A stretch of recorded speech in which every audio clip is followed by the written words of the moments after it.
Hey YouTube, so I've been having a problem with the starter on my 2003 Honda Accord, which is going to be located right down there. So I just want to show you guys, basically when you try and turn it over, you might get a little click or something of the sort, or you might get nothing at all. I'm getting really quick. Sometimes it will go ahead and turn over, but it seems to be doing that less and less. So turning it over right there, nothing. Nothing.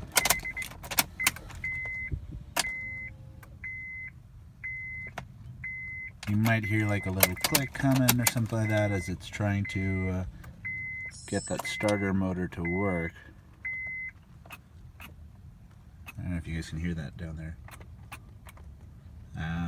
But basically I'm going to go ahead and change the starter motor, and I'll run you guys through the steps of how to do that, and hopefully we should be all up and running pretty soon. Guys, so you're of course going to need your new starter motor. I do have my AC Delco starter motor right here. I will put a link to this in the description below. That'll take you straight to Amazon, so go check that out. Buy one if you need one. This is what it looks like basically.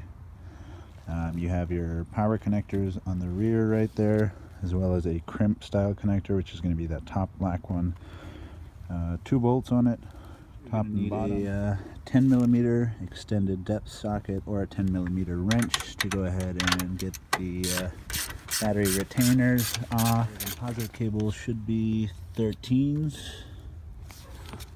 There we go. Okay, I got my battery out of there, so I'm going to go ahead and detach this cable from the side right here. It's going to be my positive. And of course, when you're removing the battery, be careful to never touch the negative and positive, of course. General car knowledge for those of you that don't know. I do have an aftermarket intake, so fortunately I'm not going to have to remove that to easily access that area. So what I'm going to go ahead and do is loosen the power cables for the starter right here. So there's going to be our bolted connector. There is going to be our crimp style connector right there. So let me go ahead and get those off, and we'll go from there. Now, for those of you that don't know, the crimp connector, you should be able to just push the cap off and go ahead and wiggle it and pull it out. Don't force it, you shouldn't need to. So that's off right there.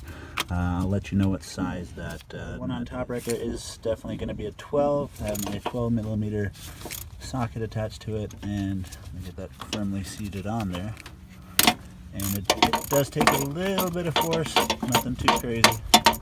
And let me get, just so you know, that connector of course will stay there.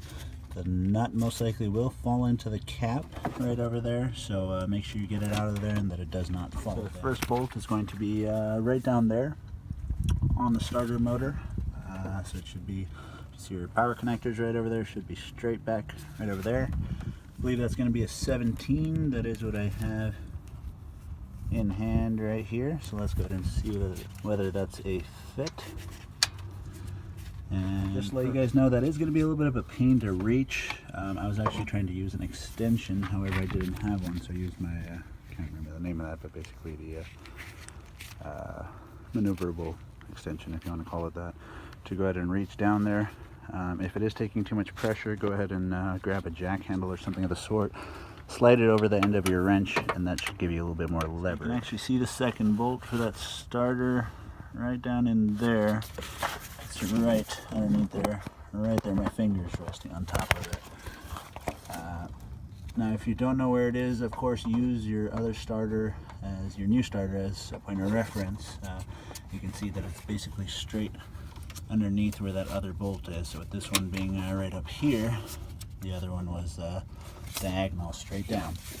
Now, one of the problems I'm running into is my ratchets. One of the issues I'm having with reaching that bottom bolt is that my ratchet was a bit too big, and even with my wrench, my 17 is getting caught on the fan shrouding.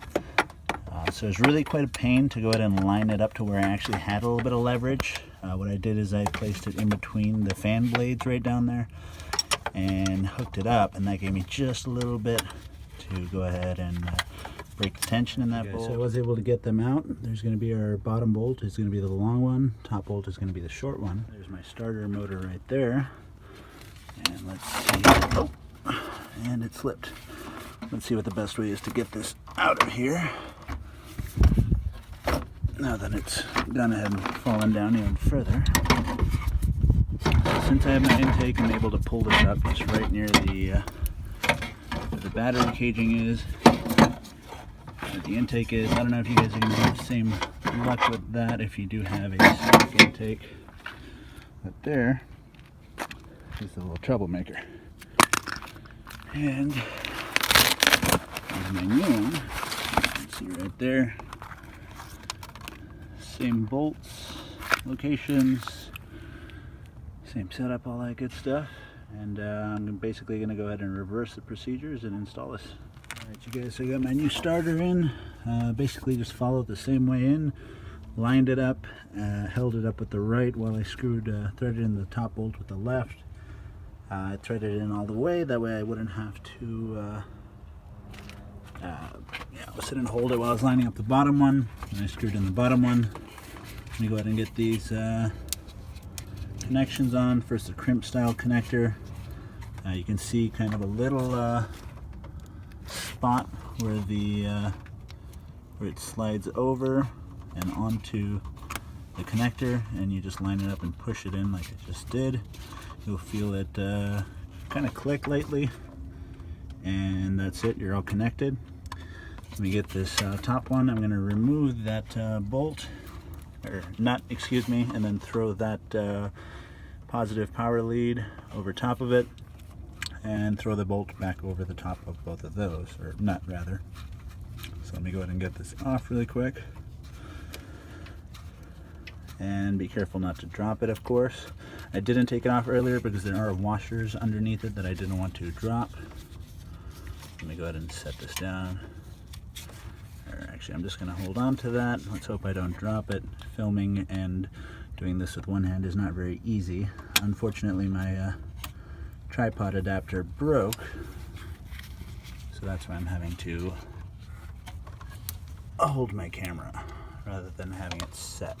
So I do apologize for the shaky video. Hopefully you guys will be able to see what you need to see to get the job done. So I went ahead and I slid it over the top of there, and I'm just tightening it down. Go ahead and grab my wrench. I believe it was a 10mm, so I'm going to go ahead and tighten that up real quick, as well as my two bolts. Make sure that my crimp connector is in, and then I'm going to drop the battery in, connect everything up, and we'll see if it works. Alright you guys, all done. Got the battery back in. I'm going to take off my gloves real quick and a moment of truth.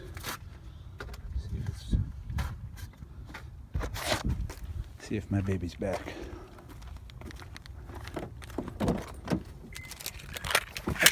My key. My hands are a little wet from the gloves. Alright, let's see. Woo, that was a strong start. So there you go, guys. That's how to change the starter motor on your 2003 Accord. Please like, comment, share, and subscribe. Leave me, something, a thank you. Would really appreciate it. It's nice to know you guys are enjoying the videos and hopefully saving you a bunch of money so you don't have to spend a couple $100 at either the dealership or the mechanic. It's really a 45-minute repair you can do at home. So there is also a donate button so you can help support the channel. There's all kinds of random videos that I throw up that really help you guys out. So if you guys want to throw anything my way, even a couple bucks, I do appreciate it. It's just going to help fund the videos basically and things of that sort, and help me keep bringing you guys cool content. So like, comment, share, and subscribe, and have a great day, everyone. Thanks for watching.